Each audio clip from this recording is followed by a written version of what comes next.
Então vamos lá, galera. Nós havíamos parado nas atividades, né? Da página número 11 e número 12, tá? Daí a primeira pergunta era assim: o que que a ecologia estuda, tá?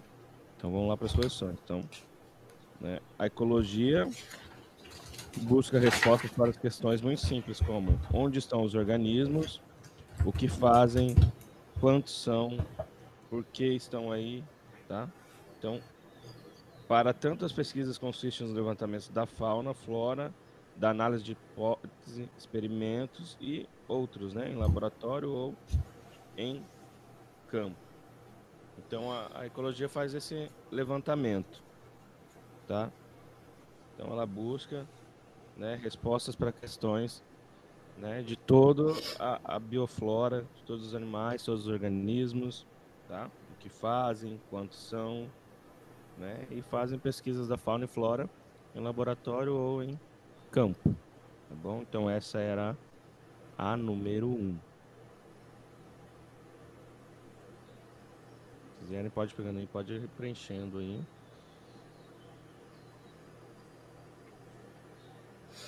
Professor, na verdade a gente fez toda a página 11. Ah, a gente já tinha Faltou feito? já, a página 11 sim. Ah, obrigado então, Thiago. A gente fez junto, né? Aham. Aí falta só a página 12. Melhor então. E eu marquei a 11 e a 12 aqui. Então tá bom, obrigado. Vamos lá, página 12. Então, analise a pirâmide ecológica ilustrada para responder as Peraí, questões 7 peraí. e 8. Eu não fiz a 6. Qual que é a Você não fez as 6? 6, Manu? Vamos lá, vamos Não. então, voltar aqui. A 6 era a letra B. Nicho Ah, então ecológico, tá bom. tá bom? Nicho ecológico. A número 7 era assim: analise a pirâmide ecológica ilustrada para responder as questões 7 e 8. Então, eu tenho ali, né, uma pirâmide, 200 mil bactérias, 100 mil protozoários, 200 pulgões, uma planta. Tá? Daí, que tipo de pirâmide está representando? Então, essa pirâmide, né, como a gente pode observar, ela é uma pirâmide de números mesmo, né? Então, ela traz dados aí quantitativos em relação, né, a algumas espécimes. Então, pirâmide de números, tá bom? Letra C, pirâmide de números. Ela é bem evidente mesmo, tá? Letra C, pirâmide de números. Número 8. A ilustração poderia representar uma pirâmide de energia? Daí é uma pergunta, né? Por quê? Daí não, né? Porque a pirâmide de energia nunca é invertida devido à redução do fluxo de energia de um nível trófico a outro, tá? Então, não. E essa é a minha justificativa, tá?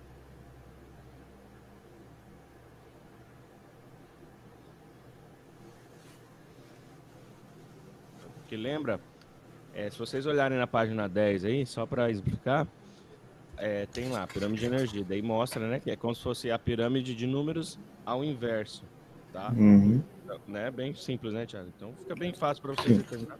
Pessoal, isso aí é uma pergunta corriqueira de vestibular, de Enem, tá? Então pegar esses detalhes. Igual essa questão das pirâmides, é isso.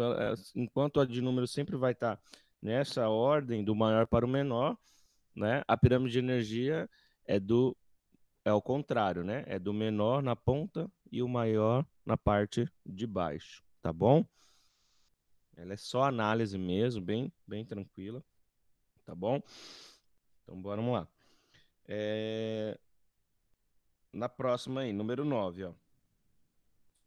Com os organismos da tabela, construi uma folha avulsa, a teia alimentar na qual o gavião deve ser o consumidor de quarta ordem e em uma das cadeias alimentares que forma essa teia. Depois de pronta, escreva a que nível trófico pertence a cada um dos animais, as diferentes cadeias alimentares encontrada na teia construída. Então essa aí é mais pessoal, né? Se vocês não fizeram, depois vocês podem fazer, tá ok? Então você vai fazer uma tabela, né, uma folha do caderno mesmo, sobre a teia alimentar dos animais em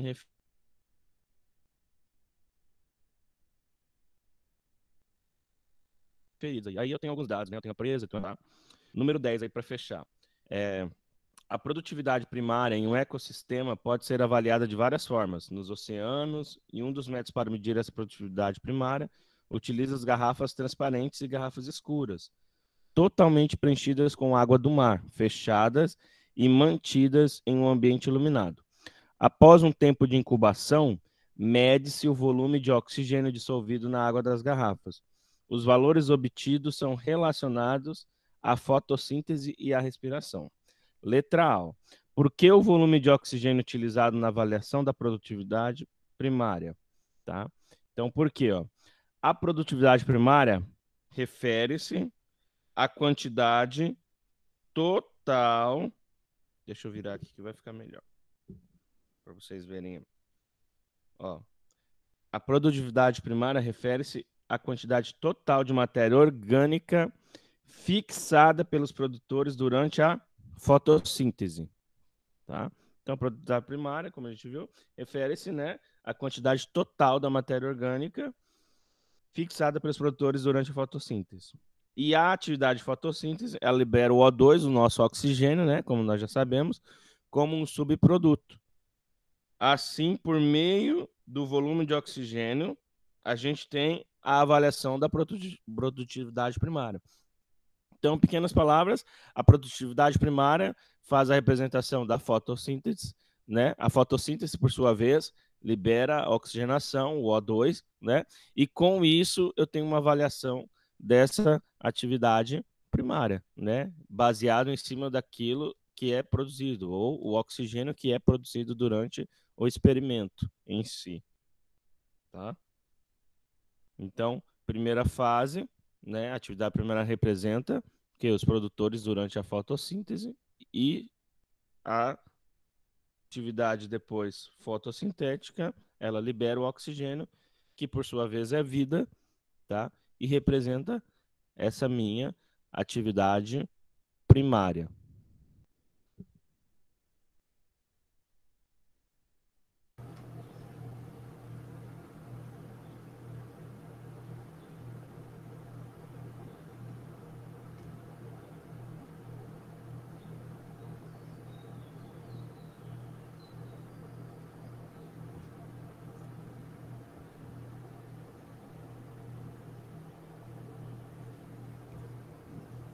Letra B. Quais são os organismos presentes na água do mar responsáveis pela produtividade primária? Então, os principais organismos que eu tenho aquáticos são as algas, tá? Essa é a top 1, tá? Ou os fitoplânctons, né? Algas microscópicas, tá? Se deixar só como alga, tranquilo. E os fitoplânctons, beleza? Dentro da água, as algas marinhas como um todo, né? Elas são as maiores responsáveis por toda a produtividade aquática, parte dela, desde a oxigenação do ambiente, daquilo que é necessário para os seres viventes de lá, né? Dentro do mar em si, e também pela alimentação dos pequenos, dos protozoários, né? Dos plânctons mesmo, dos menores. E o fitoplâncton, ele também faz parte desse processo, tá? Fazendo o mesmo processo, gerando vida, né, para os organismos aquáticos, desde o menor, o mais invisível, até o maior, tá? Até o topo da cadeia mesmo. Então, por isso que é muito importante.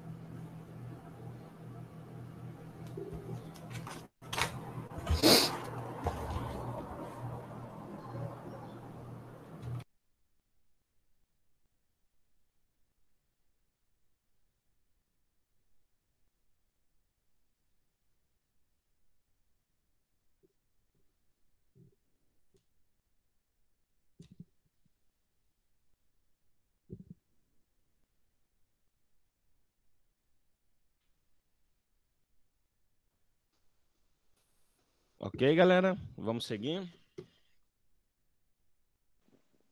Ok. Então, beleza, vamos lá. Vamos dar um salto aí para o capítulo 2, ciclo biogeoquímicos, tá? Ciclos biogeoquímicos. Deixa eu ver se eu acho a apostila aqui.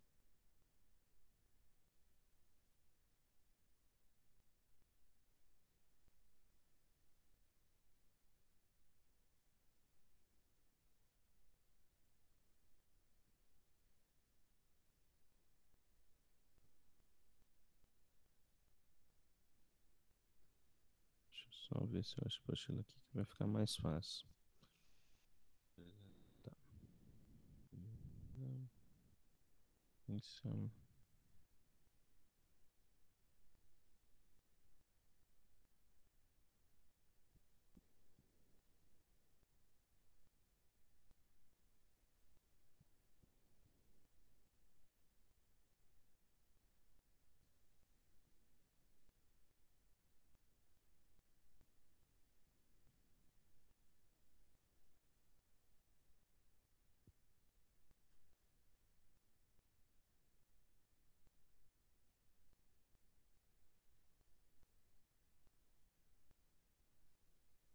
Então vamos lá, galera. Achou aí ciclos biogeoquímicos? Ciclos biogeoquímicos, capítulo 2, tá? Então bora lá. Os seres vivos são constituídos de matéria orgânica, transformadas a partir de componentes químicos existentes na natureza. Os mesmos que compõem a crosta terrestre do carbono, oxigênio e ainda nitrogênio, hidrogênio, fósforo, o cálcio, o enxofre, né? E muitos outros mais aí, se a gente for pontuar, tá? Então, a natureza em si, ela é composta, né? Por esses elementos, como nós sabemos, elementos químicos como um todo. Portanto, ainda a sua estrutura inorgânica em determinado ambiente, ora participam da construção de moléculas que constituirão a matéria orgânica ou mesmo um ácido nucleico de um organismo.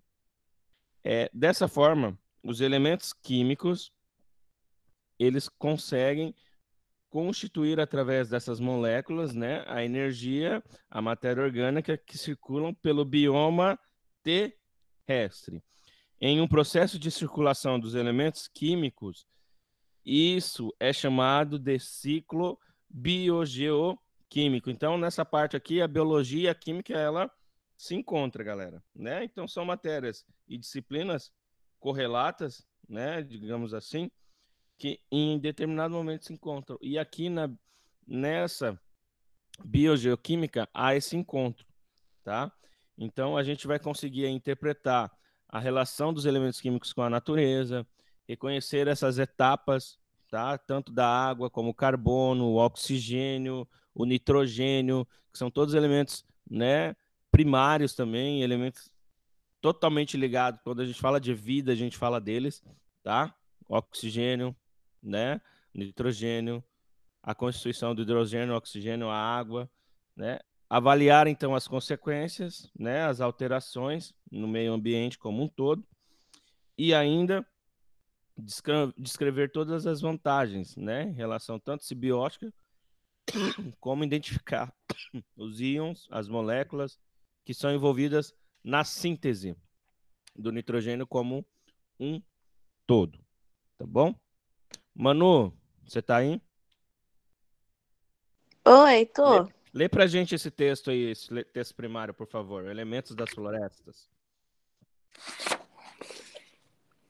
Tá. Alterações nos ciclos de compostos orgânicos podem acentuar a deterioração dos ecossistemas. Reduzida a cerca de 10% de sua área original após 500 anos de desmatamento, a Mata Atlântica tem uma grande capacidade de armazenar carbono no solo e em suas árvores. Cada hectare de Mata Atlântica pode estocar até 500 toneladas de carbono, enquanto na Amazônia esse número não chega a 300 toneladas. Apesar de estocar carbono de modo mais eficiente, a Mata Atlântica ocupa apenas 130 mil quilômetros quadrados, área quase 4 vezes menor que a da floresta amazônica.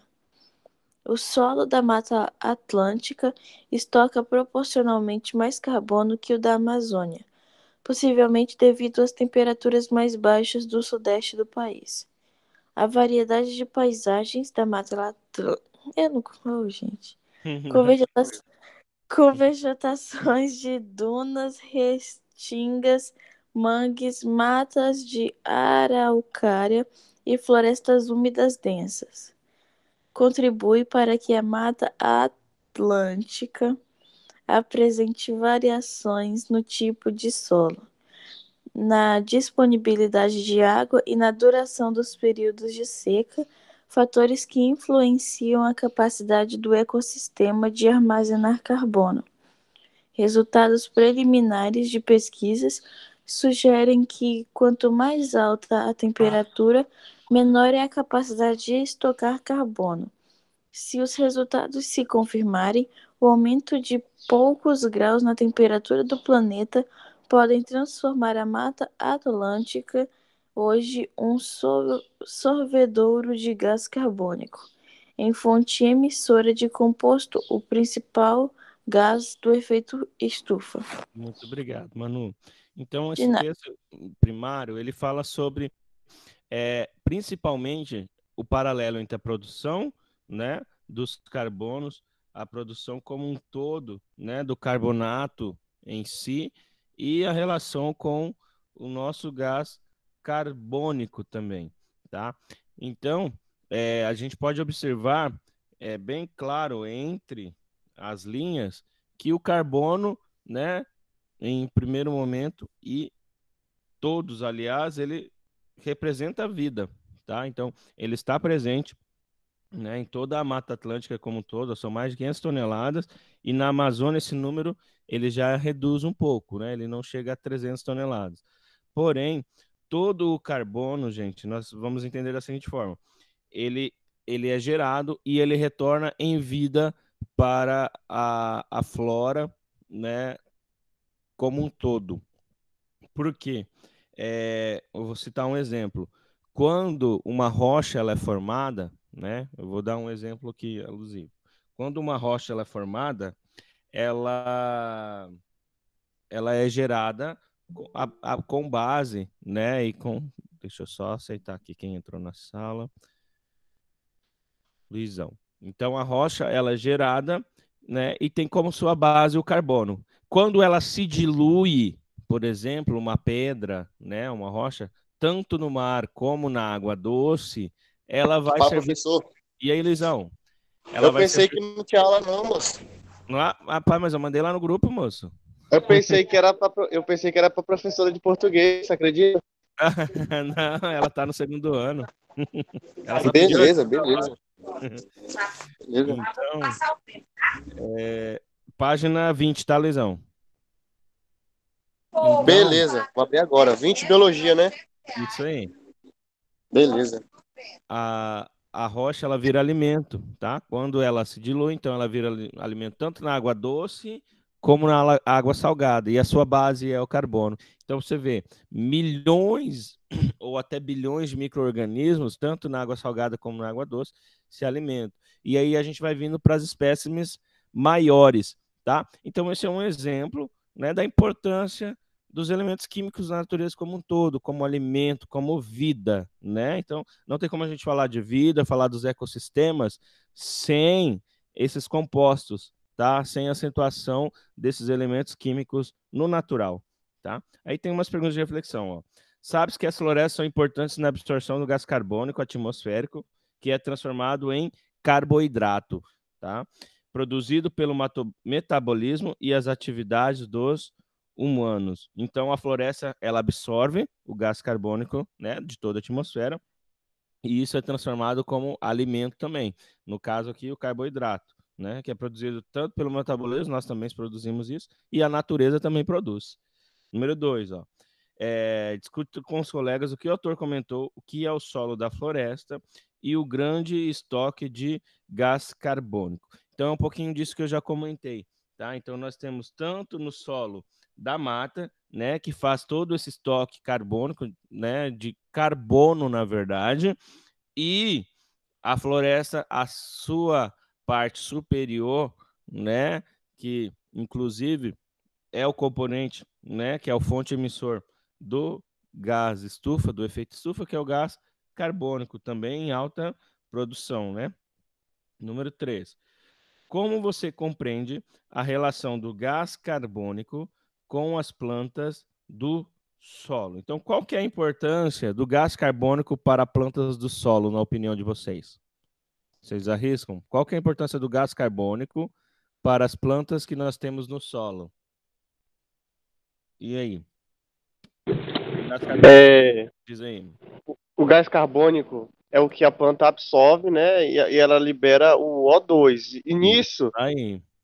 E nisso, né? Se eu não me engano, é que ela produz alguns nutrientes para ela também.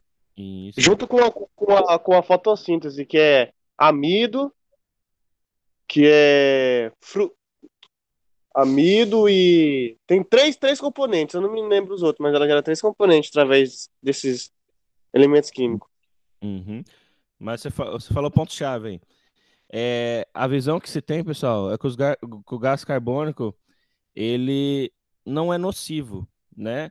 De fato, né, em grande quantidade, né? De fato, em grande quantidade, ele vai ser realmente, né, prejudicial em certa parte. Porém, ele é muito importante, né? Como o Luiz colocou, ele é responsável pela produção de outro elemento, né, tão importante quanto que o oxigênio. Então, a fotossíntese, ela parte desse pressuposto da utilização do gás carbônico da minha atmosfera, tá? E as plantas, toda a minha flora, ela utiliza desse processo como um todo. É simples quando eu pego um processo, gente, e resumo a uma pequena planta. Agora você pega uma Mata Atlântica, tá? Uma Amazônia da vida, com uma complexidade de flora enorme que nós temos.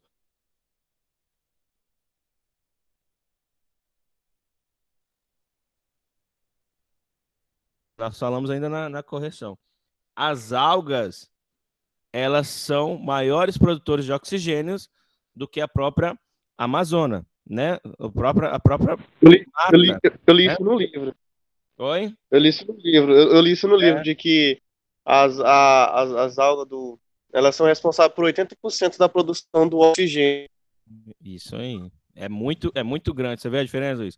Às vezes a própria mídia, né, ela vende uma impressão errada para a gente sobre isso, né? Que né, É tantas vezes verdade. eu ouvi falar que a Amazônia é o pulmão do mundo. Na verdade, o pulmão do mundo é o Isso, mar, né? A gente tem que isso, cuidar é o mar. do É mar, o né, povo Luiz? desacreditado, né? É.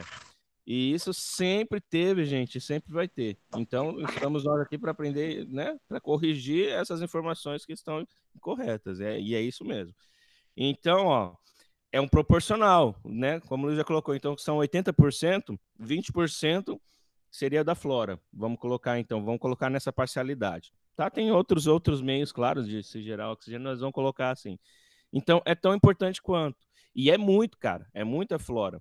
Então, o gás carbônico ele é muito importante. A mesma coisa do efeito estufa, né? Muito se vamos dizer assim, viloniza ou coloca ele como vilão, mas ele faz parte, tá? Efeito estufa faz parte da vida também. Essa produção do gás carbônico faz parte da vida. É claro que a partir do momento que eu tenho uma grande liberação de CO2, de motores de carros, uma poluição, daí eu já estou falando de poluição constante, é uma consequência, tá? Esse originário de CO2, já que a gente está falando aqui né, dos elementos, né, dos biogeoquímicos em si, né, esses elementos que são lançados toda a minha extensão de biótipo, né, de vida, de flora, de animais, de fauna.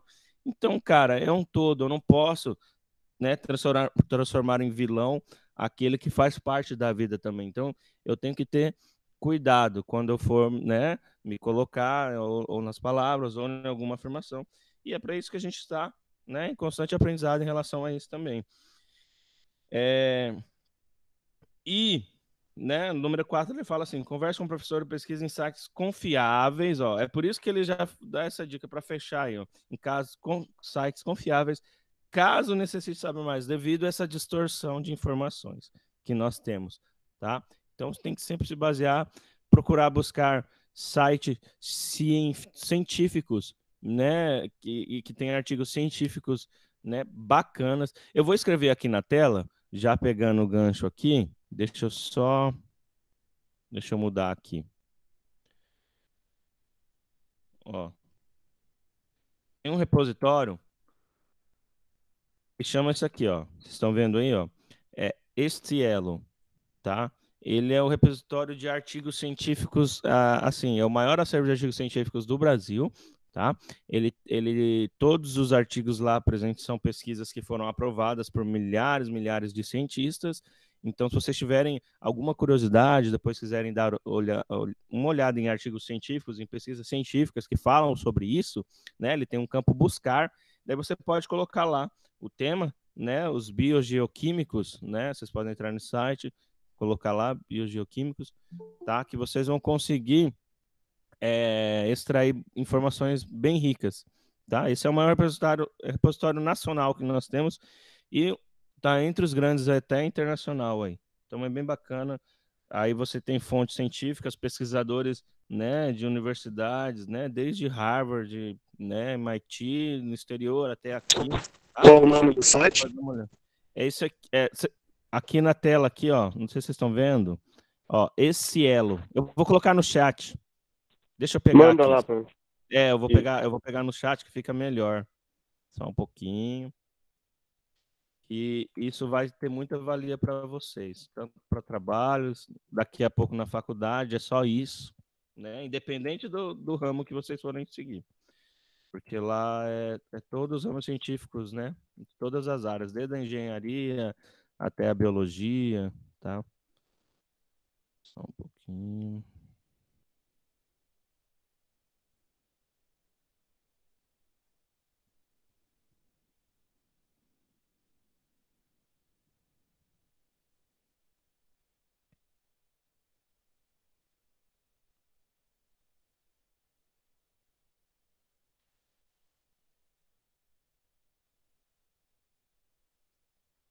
Aqui no chat.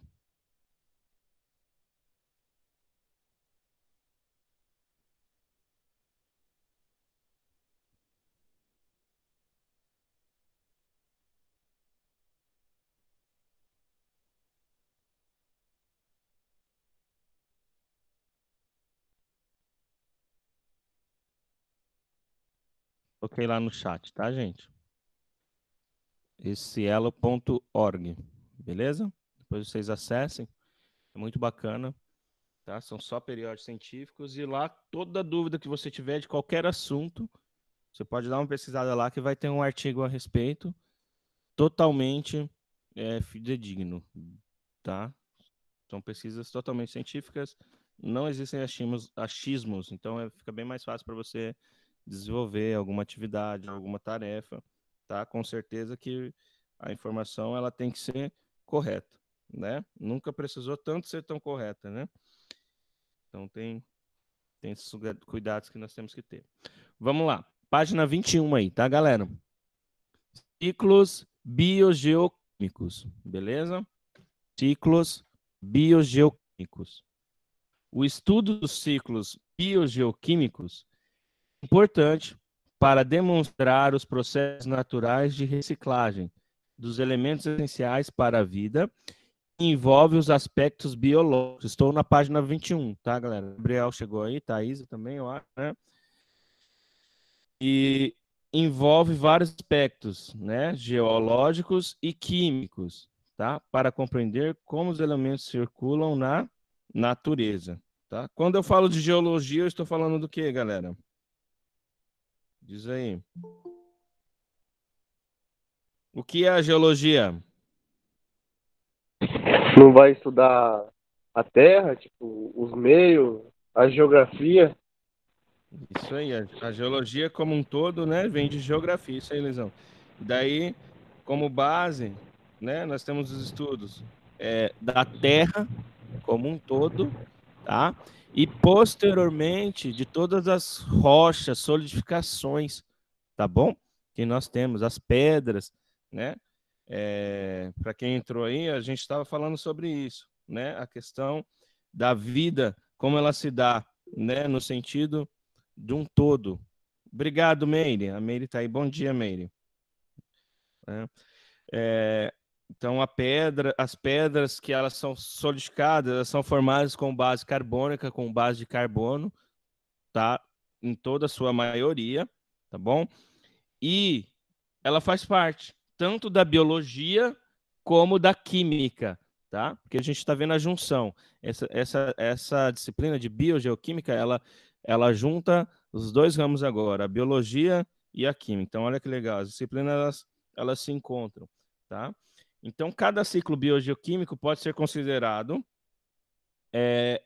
um reservatório de nutrientes que passa para os seres vivos e retorna ao ambiente. Então, olha que legal. Hoje eu estou cheio de curiosidade. Você sabe qual que é o ser, cara? Qual que é o ser humano? Ó, eu já errei já a minha pergunta. Eu vou afirmar então agora. Vocês sabiam que o ser humano é o ser que mais ele absorve sujeira, pó? Vocês sabiam disso? Mais que os Eu sabia animais? dessa. Eu Você sabia sabia dessa. dessa, Luizão? Eu sabia, eu vi dessa. Eu vi um estudo que 70, não sei se era 70%, mas é uma quantidade alta do pó na casa das pessoas é que do próprio ser humano que ele solta. E, Exatamente. em consequência, né? Isso aí, e é isso que você falou. É o ser humano quem solta e não o contrário, tá? Somos nós quem produzimos. Porque, pessoal, somos seres compostos de células, né? Essas células nossas, elas morrem, tá bom? E ao morrer, elas vão ter que ser eliminadas. E não sei se vocês sabem, parte dessa eliminação, ela vem desse pressuposto do pó, da sujeira, quando é eliminada, tá bom? Então, o ser humano, ele tem essa absorção de criar sujeira, né? O ser humano, ele exala esse pó, né? Então, às vezes você se queixa, cara, mas tem tanto pó aqui na minha casa, pode ser pelo nível de aglomeração, tá? De pessoas. Isso é básico, tá bom? Então a sujeira, o homem, ele exala, né? Ele pode jogar para o ambiente. E é isso que eu quero dizer em relação a essa parte do final aqui, ó, onde ele diz que o ciclo, ele pode ser considerado um reservatório, ó, reservatório de nutrientes que passam para os seres vivos e retornam ao meio ambiente. Então nós somos capazes, né? É repassado a nós e nós fazemos que retornem ao ambiente. Então, esse é o ciclo, tá? Então, ele é constante, beleza? Vamos lá, ó. Ciclo da água, tá? Ciclo da água. Deixa eu só tirar aqui. Consegui abrir a apostila aqui, fica mais fácil, né? Então, ó, ciclo da água. A quantidade de água no planeta é estável, havendo constante troca entre rios, mares, lagos e geladeiras, os quais representam 98% da quantidade dessa substância na Terra. Então é bastante, né? Os solos e os seres vivos e a atmosfera contêm cerca de 2% restantes. O ciclo da água pode ser dividido em pequeno ciclo ou ciclo curto, ou grande ciclo e um ciclo longo. Então aí nós temos uma imagem, né, que tenta exemplificar isso, tá? Então eu tenho o ciclo longo e eu tenho o ciclo curto, tá? O ciclo longo é a parte onde eu tenho os componentes aí, ó, ele coloca de uma maneira simples aí. A chuva, né, que é gerada, a própria neve, que ela também é líquida, tá? A infiltração pelo solo, os processos vitais, os fotossintetizantes em si, né? Os processos vitais seria isso. Vamos colocar como base a fotossíntese aqui, beleza? E os animais, né? Que tem a sua absorção através das plantas, a umidade que é gerada também pelos animais, né? Como um todo.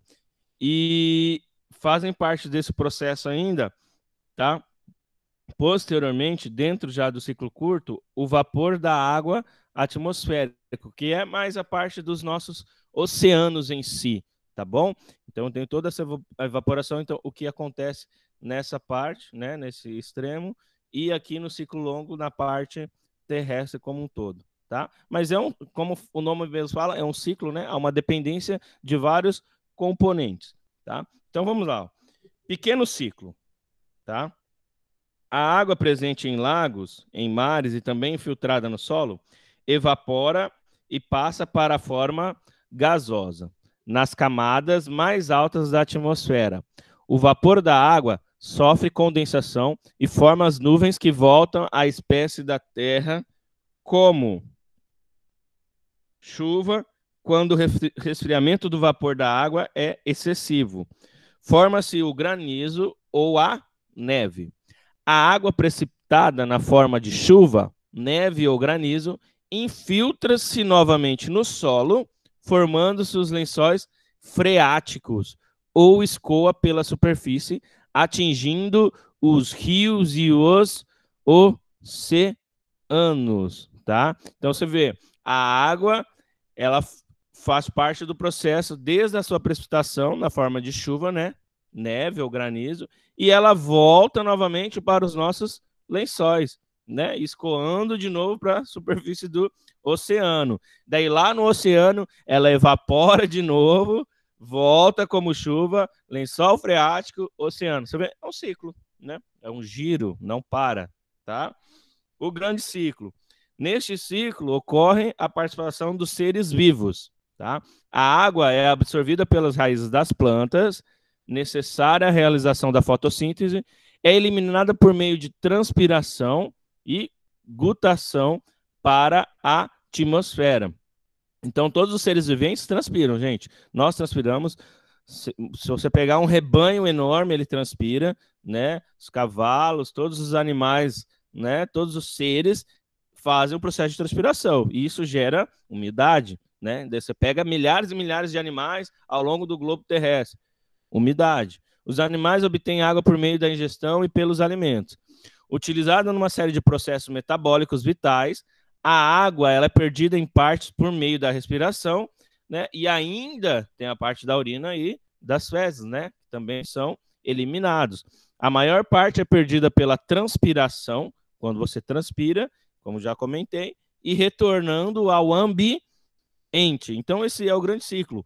Então, é o que a gente comentou. Então, tanto os animais, os fotossintetizantes, né? Porque se você acordar bem de manhã, além do orvalho, tá? Às vezes daí isso fica difícil até você compreender, mas vamos pegar que o processo, né? O auge da fotossíntese, como nós sabemos, é nessa parte matutina, vamos colocar aqui, por causa do passar da noite e o metabolismo também das plantas. Então, de manhã você vai olhar, as plantas elas têm gotículas, tá? Em muita parte de orvalho, em muita parte da fotossíntese. Então, você vê a umidade. Daí, volto lá de novo. Você pega milhares e milhares, né, de quilômetros de vegetais fazendo esse processo. Eu vou ter umidade. Então, não só o ser humano, como todos os animais, e ainda a minha bioflora como um todo, as minhas plantas como um todo, tá? Gutação. O que é gutação, professor? Gutação caracteriza-se pela perda da água na forma líquida através de estruturas que são denominadas hidatódios, localizadas nas bordas das folhas. A gutação é uma estratégia para a perda do excesso da água absorvida pelas raízes. Geralmente ocorre o quê? Ocorre nas plantas de locais úmidos, tá? Então é quando há uma perda dessa água, né, na forma líquida e denomina o quê? Os meus hidatódios, localizado normalmente ali nas bordinhas das minhas folhas, tá? Então uma perda desse excesso de água, né, que foi absorvido pelas raízes, tá? Continuando aí. Leitura complementar. Ó. Sem floresta, gasta-se mais.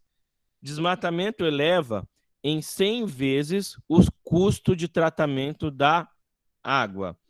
O desmate da vegetação que recobre as bacias hidrográficas altera o ciclo de chuvas, prejudica a recarga dos aquíferos subterrâneos, consequentemente reduz os recursos hídricos disponíveis para o abastecimento humano e tem forte impacto sobre a qualidade da água, encarecendo em cerca de 100 vezes o tratamento, né, necessário para torná-la potável. Em áreas com floresta ripária, também chamada de mata ciliar, contígua aos cursos de água, basta colocar algumas gotas de cloro por litro e obtemos água de boa qualidade para o consumo, disse Tunzi. Já em locais com vegetação degradada, como sistema baixo, né, de Cotia, a bacia hidrográfica do rio Cotia, lá na região de São Paulo, é preciso usar os coagulantes, corretores de pH, flúor, oxidantes, desinfetantes, algicidas e substâncias para remover o gosto e o odor. Todo serviço de filtragem prestado pela floresta precisa ser substituído. Continua aqui. Sumiu minhas folhas. Deve estar carregando. Deixa eu para a apostila. Precisa ser substituído. Lá na próxima página.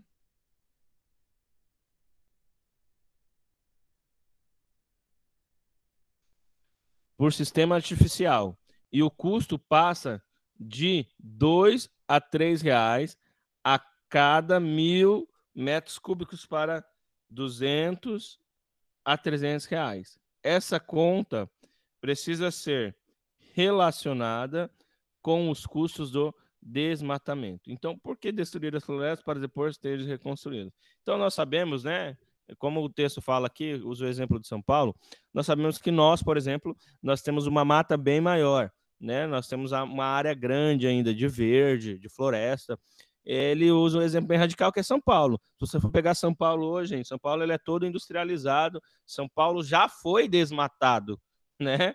Há muito tempo atrás. Então, por isso, desse preço é diferente. Então, essas comparações são até clichês, assim, se a gente for analisar, né? Graças a Deus que nós ainda temos muito verde, mas muito mesmo, né? Toda a nossa região do extremo Xingu, se a gente for colocar aqui para cima, tem muita floresta ainda, né? Então, a gente não sofre tanto com isso. Nossa água, ela é bem mais límpida, tá? E eu digo isso com propriedade de casa agora, né? Porque eu estive várias vezes em São Paulo e eu vou falar para vocês, a pior água para se beber é a água do estado de São Paulo. Ela é horrível, porque ela é totalmente química, tá bom? As duas águas tops do Brasil, Mato Grosso, né? Como nós já sabemos, nosso lugar é uma água muito boa mesmo. Ela é a que mais se aproxima, né, na questão de fato de seguir ao crivo de não ter gosto, de ser límpida e tudo mais. Porém, é claro que a gente sabe que tem um pouquinho de cloro, isso é normal, tá? Mas nós temos grandes aquíferos de águas, né, minerais mesmo, né? E Minas Gerais, tá bom? Que também tem, assim, grandes aquíferos, né? E segue a mesma linha da gente, tem bastante verde lá também. Então, são águas mais límpidas. As águas, elas ficam sujas devido aos processos químicos. É o que ele colocou. Você vê, enquanto a gente só usa o cloro, né? Lá em São Paulo, eles têm que usar os flúoros em grande consideração, nós também temos, mas bem menor quantidade, os oxidantes, desinfetantes, algicidas, substância para remover todo o odor. No final das contas, a água não fica legal, gente. Até a água natural em São Paulo, a água mineral, é difícil para você ingerir, né? Se vocês já tiveram lá, tiveram essa experiência, é horrível, tá? É muito diferente, mas quando eu falo muito, muito mesmo, diferente da nossa, tá? Ciclo do nitrogênio. O nitrogênio, ele é um elemento químico muito importante para os seres vivos porque participa da formação de proteínas e ácidos nucleicos. Grande parte do nitrogênio está disponível na forma de gás. Ele é constituído cerca de 79% de toda a nossa atmosfera. No entanto, os seres vivos não conseguem utilizá-lo de forma direta. Os animais só o absorvem na forma de aminoácidos e as plantas na forma de amônia ou no nitrato, em forma de adubos, por exemplo, tá? Assim, durante o ciclo do nitrogênio, ocorrem 4 etapas, tá? Então, dentro do ciclo do nitrogênio, nós temos 4 etapas. Nós temos a fixação, a amonificação, a nitrificação e a desnitrificação. A gente vai ver um esquema aqui, ó. Então, eu tenho também uma imagem aqui, tá? Bem grande aqui, deixa ela ir carregando aqui. E vocês podem acompanhar aí na apostila aí. Então, eu tenho, ó, primeiro lá no topo eu tenho os processos industriais, os raios, né, dos vulcões, por exemplo, tá? Eu tenho fixação do nitrogênio, o nitrogênio atmosférico, a síntese dos aminoácidos que partem das plantas, dos animais, tá? Os tecidos, as fezes, a urina, a decomposição dos fungos, os compostos orgânicos, daí já na parte terrestre, né, na parte dos subsolos em si, tá? Então a gente vai ver cada parte aí, tá? Sobre essa desnitrificação, assimilação, nitrificação e amonificação. Nós vamos ver uma a uma aí. Vamos lá. Já estou quase fechando. Só vamos ler aqui a fixação do nitrogênio e a gente fecha, tá? Primeiro ponto. Então, a amônia, tá? Com o nosso composto químico aí, NH3, ou o nitrato, também, o NO3, são obtidos principalmente por meio de fixação biológica. Fixação é o processo de transformação do gás nitrogênio em amônia. Então, quando, né, eu vou fazer uma reação química que eu vou ter amônia, principalmente agora vamos pegar aqui o nosso exemplo, a amônia ela é muito utilizada para os adubos, tá, pessoal? Tanto de jardins como das plantações, né, em grande escala, ok? Daí utiliza-se muito a amônia para que haja o quê? Uma aceleração da vida, tá? O nitrogênio é responsável por isso e a amônia em sua, vamos pegar assim, em sua base sólida, né, que utiliza o nitrogênio, ele acelera a vida, é por isso que é utilizado como adubo, acelerar o crescimento das plantas, das plantações, né, e outros. É realizado por algumas bactérias que produzem a enzima nitrogenase, o que permite utilizar o nitrogênio atmosférico na produção de amônia. Esse processo pode ser descrito pela seguinte equação química. Então, eu tenho equação, né? Deixa eu voltar aqui, ó. Reagentes e eu tenho o meu produto, tá? As bactérias capazes de transformar o gás nitrogênio em amônia são chamadas de fixadoras de nitrogênio. Elas vivem no solo em associação com algumas plantas leguminosas, formando as bacteriorrizas, né, ou a raiz. No solo, o nitrogênio é fixado pelas bactérias Rhizobium e Azobacter, e nos ambientes aquáticos pelas cianobactérias Nostocs e Anabaena. Então, note que legal. O solo, tanto no solo como nos ambientes aquáticos, nós temos essa concentração, né, do nitrogênio. E muda de acordo com o ambiente que ele está. Então, enquanto lá no solo eu tenho essas duas bactérias, que é o Rhizobium e o Azobacter, no ambiente de água, os aquáticos, tanto água doce como água salgada, eu tenho as cianobactérias em suas várias formas, tá? E caracterizadas pela Nostoc e a Anabaena, que auxiliam nesse processo, né, de captação, de filtro do nitrogênio, tá? Até por ser um gás, ele tem que se solidificar, tá bom? Pessoal, já passei do meu horário, né? Sei que a gente começa um pouquinho tarde, mas eu tenho que sair para o outro professor poder dar aula para vocês aí, tá? Próxima aula a gente continua daí, beleza? Tenham um bom dia, muito obrigado.